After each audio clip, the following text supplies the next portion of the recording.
அம்மா சாப்பாடு. அம்மா அண்ணன் வந்தாச்சு. என்னென்ன டல்லா இருக்க மாதிரி இருக்க? அதெல்லாம் ஒன்றும் இல்லையே, ஆஃபீஸில் ரொம்ப டயர்டு, அதான், வேற ஒன்றும் இல்லை. இல்லையே, உன் முகத்தை பார்த்தாலே தெரியுது. என்ன ஆஃபீஸில் டயர்டு இருந்தாலும் நீ வீட்டில் வந்து காட்டவே மாட்டேன். எப்போவுமே எனர்ஜியாக தான் இருப்ப. இன்னைக்கு என்ன ஆச்சு? ஒன்றும் இல்லைங்கிறன்ல, விடுறியா? என்னாச்சு அண்ணா? வர்ற வழியில அந்த பூமாரி எங்கேயாச்சும் பாத்தியா? ஏ பவித்ரா, இப்போ எதுக்கு அவளை நீ ஞாபகப்படுத்திட்டு இருக்க? அதான் டிவோர்ஸ் கொடுத்து போக சொல்லியாச்சுல, திருப்பியும் எதுக்கு ஞாபகப்படுத்திட்டு இருக்க? இல்லண்ணா, நீ டல்லா இருக்கியா, அதான் அவங்கள எங்கேயாச்சும் பாத்தியான்னு கேட்டேன். அதெல்லாம் ஒன்றும் பார்க்கல, பேச்ச விடு. சும்மா என் மேல எரிஞ்சு விழுந்துகிட்டே இருக்காத, சரியா? ஏண்டி, ஒரு நாளாச்சும் சாப்பாடு வச்சு சாப்பிட்றாத, சரியா? எப்பவுமே நான் தான் உனக்கு சர்வ் பண்ணணும். இப்ப என்ன, எனக்கு தானே பண்றீங்க, ரொம்ப தான் பிஹேவ் பண்றீங்க. ஆமாடி, உடம்பு வலியோட வேலை பாக்குறது எனக்கு தானே தெரியும். அம்மா என்னாச்சு? உங்களுக்கு வேலை பார்க்கறதுல ஏதாவது கஷ்டம் இருக்கா? அதெல்லாம் ஒண்ணும் இல்லப்பா, 2 நாளா வேலைக்கு வரல, அதான் கொஞ்சம் கஷ்டமா இருக்கு. வேற யாராச்சும் வேலைக்கு அப்பாயின்மெண்ட் பண்ணலாமா? அதெல்லாம் ஒண்ணும் வேண்டாம்டா. ஏமா என்னாச்சு? நீங்களே எதுக்கு கஷ்டப்பட்டு வேலை பார்த்துக்கிட்டு இருக்கீங்க? யாராச்சும் இருந்தா உங்களுக்கு கூட ஒத்தாசையா இருக்கும்ல. இனிமே இந்த வீட்டுக்கு யாராச்சும் வரதா இருந்தா அது இந்த வீட்டு மருமகளாதான்டா இருக்கணும். என்னம்மா சொல்றீங்க? ஆமாடா, உன்கிட்ட நானும் ஒரு வாரமா ஒரு விஷயத்தை பத்தி சொல்லலான்ட்டு நினைச்சுக்கிட்டே இருக்கேன். சொன்னா நீ எப்படி எடுத்துப்பியோன்னு தெரியாம தான் யோசிச்சுட்டே இருக்கேன்.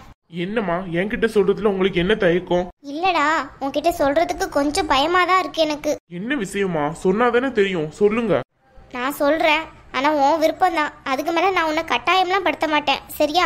ஆனா நான் இதை இப்படி சொல்றேன்னுட்டு நீ என் மேல கோவமும் படக்கூடாது. என்ன விஷயம்ட்டு முதல்ல சொல்லுங்க. கோவப்படுறதும் கோவப்படாதும் அதுக்கு அப்புறம் தான். இப்படி எல்லாம் சொன்னா நான் சொல்ல மாட்டேன். சரிங்கம்மா, உங்க மேல கோவப்படக்கூடாது, அவ்வளவுதானே. கோவப்படல, என்னன்னு சொல்லுங்க. என் ஃப்ரெண்டு லட்சுமி இருக்காள்ல. எந்த லட்சுமி? அதான்டா, கனடால இருக்காள்ல. ஆமா, அந்த ஆண்டி. என்னாச்சு அவங்களுக்கு? அவளுக்கு ஒரு பொண்ணு இருக்கா. நான் உன் விஷயத்தை பத்தி அவகிட்ட சொல்லிட்டு இருந்தேன். அப்போ என் பொண்ணு இப்படி நல்லா படிச்சு நல்ல இதுல இருக்கா, உன் பையனுக்கு கல்யாணம் பண்ணி வைக்கலாமா அப்படிங்கிற மாதிரி கேட்டா.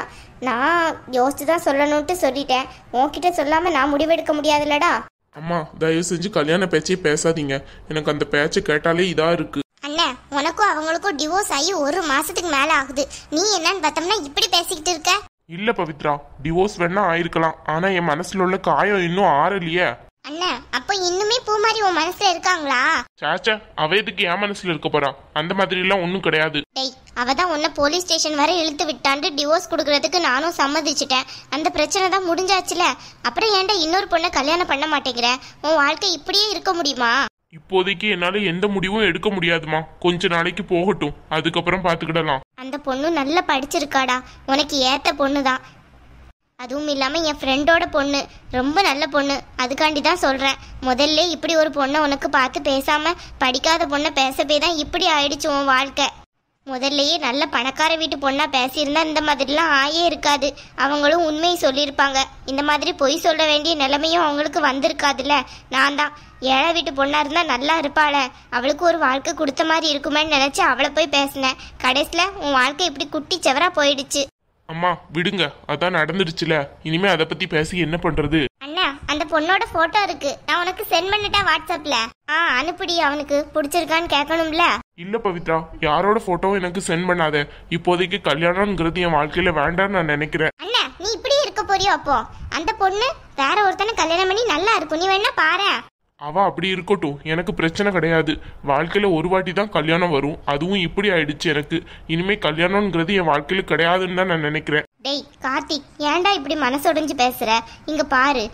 அம்மா, இன்னைக்கு எனக்கு ஆஃபீஸில் ரொம்ப பெரிய அவமானம் ஆயிடுச்சு. எனக்கு ரொம்ப கஷ்டமா இருக்கு மனசு. இனிமே எனக்கு ஆஃபீஸ் போறதுக்கே ரொம்ப கஷ்டமா இருக்கு. என்னடா கார்த்திக் சொல்ற? என்ன ஆச்சுடா? ஒரு 2 நாளைக்கு முன்னாடி புதுசா ஒரு பையன் நம்ம கம்பெனில வேலைக்கு ஜாயின் பண்ணான். அவனோட வேலை ஆக்டிவிட்டி எதுவுமே எனக்கு சுத்தமா பிடிக்கல. கரெக்டான டைமிங் இல்லை, ஒண்ணுமே இல்லை. அதை நான் சொன்னதுக்கு அவன் என்னை பார்த்து, நீ எல்லாம் என்ன அட்வைஸ் பண்ண வந்துட்டியா? உன் ஒய்ஃபோட ஒழுங்கா வாழ உனக்கு இது இல்லை, நீ வந்து எனக்கு சொல்றியா? 1 மாசத்துல டிவோர்ஸ் கொடுத்த நீ எல்லாம் எனக்கு அட்வைஸ் பண்றியான்னு ரொம்ப பேசிட்டான். டேய் கார்த்திக், மனசு உடைஞ்சு போகாதடா. பேசுறவங்க பேசிட்டே தான் இருப்பாங்க. நான் தான் சொல்றேன்ல, என் ஃப்ரெண்டோட பொண்ணு ரொம்ப நல்ல பொண்ணுடா. அந்த பொண்ணை மட்டும் நீ கல்யாணம் பண்ணிக்கிட்டா உன் வாழ்க்கை ரொம்ப நல்லா இருக்கும். பூமாரின்னு ஒருத்தி உன் வாழ்க்கையில இருந்தாங்கிறதே நீ மறந்துடுடா ப்ளீஸ். உனக்காக இல்லைனாலும் எங்களுக்காகவா இந்த வாழ்க்கையை ஏத்துக்கோ கார்த்திக். உனக்கு கல்யாணம் பண்ணி வச்சாதானே உன் தங்கச்சிக்கு அதுக்கப்புறம் கல்யாணம் பண்ணி வைக்க முடியும். கொஞ்சம் அவளோட வாழ்க்கையை நீ நினச்சி பார்க்கணும்ல. நீ பேசாமல் இருந்தனா அவளுக்கு யாருடா மாப்பிள்ளை கேட்டு வருவா? அவளோட வாழ்க்கையும் கொஞ்சம் யோசிச்சு பாரு கார்த்திக். அம்மா, அவளோட வாழ்க்கையை பற்றி நான் நினைக்காம இருப்பேனா? எல்லாமே நினச்சிட்டு தான் இருக்கேன். ஆனால் எனக்கு என் லைஃப்பில் கல்யாணம்ங்கிறது வேண்டான்ட்டு எனக்கு மனசுக்கு தோணுது. இதுக்கு மேலே ஒரு பொண்ணை கல்யாணம் பண்ணுறதுக்கு எனக்கு மனசே இல்லை. ஃபர்ஸ்ட் நடந்தது என்ன, உனக்கு கல்யாணமா? அது ஒரு ஆக்சிடென்ட் அப்படின்னு நினச்சி மறந்துடுடா. அவ படிக்கலங்கிறத மறைச்சு உன்னை கல்யாணம் பண்ணியிருக்கா.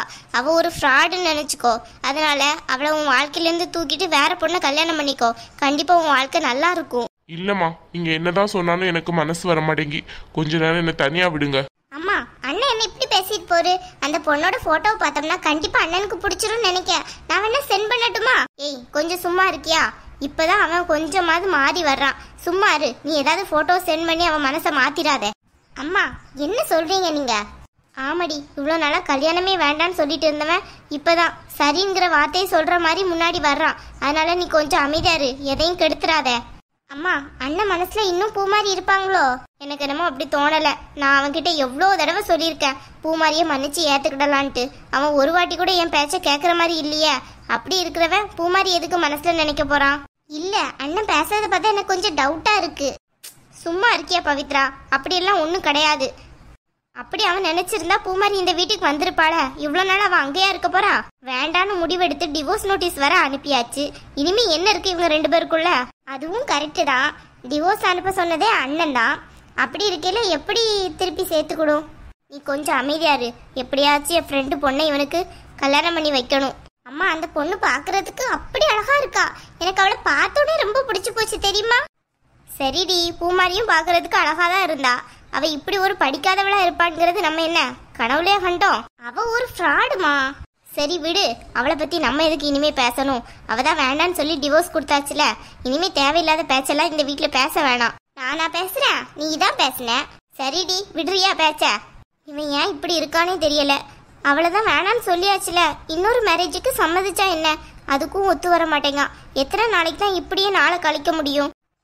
எனக்கும் என்ன பண்றதுன்னே தெரியல.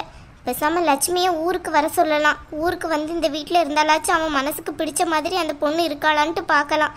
ஆனால் லட்சுமி ஊருக்கு வர்றதுக்கு சம்மதிப்பாளா என்னன்னு தெரியலையே. அவன் எனக்காண்டி சம்மதிப்பான்னு தான் நினைக்கிறேன். அவள் சம்மதிக்காட்டி இத்தனை நாளாக ஃப்ரெண்டாக இருந்ததுல என்ன அர்த்தம் இருக்கு? இவன் அப்படியே 2வது தடவை கல்யாணத்துக்கு சம்மதிச்சானும் பூமாரியால எந்த பிரச்சனையும் வந்துடக்கூடாது. அது வேற இப்போ பெரிய சிக்கலாக இருக்கு. அவளுக்கும் ஒரு நல்ல வாழ்க்கை அமையணும். பூமாரியும் அவளுக்கு ஏற்ற மாதிரி ஒரு படிக்காத பையனோ இல்லை அவளை ஏற்றுக்கிட்டுற படித்த பையனையோ கல்யாணம் பண்ணிட்டு அவள் வாழ்க்கையும் சந்தோஷமா இருக்கணும். அப்பதான் என் பையனும் சந்தோஷமா இருப்பான். எப்போதான் இவனுக்கு கல்யாணம் ஆகுமோ அப்போதான் எனக்கு நிம்மதியான தூக்கமே வரும். டெய்லியும் நைட்டு தூக்கம் கூட வர மாட்டேங்குது. இவனை நினச்சி மனசு ஃபுல்லும் கவலையாக இருக்கு. அம்மா. என்ன பவித்ரா, இன்னொரு தோசை தரியா? ஏண்டி, இவ்வளோ தூரம் வளர்ந்தாச்சு, போய் சுட்டு சாப்பிட்டா என்னடி? அப்போ எனக்கு போதும், கையை கழுவ போகிறேன். ஏட்டி இரு, சுட்டு எடுத்துட்டு வர்றேன்.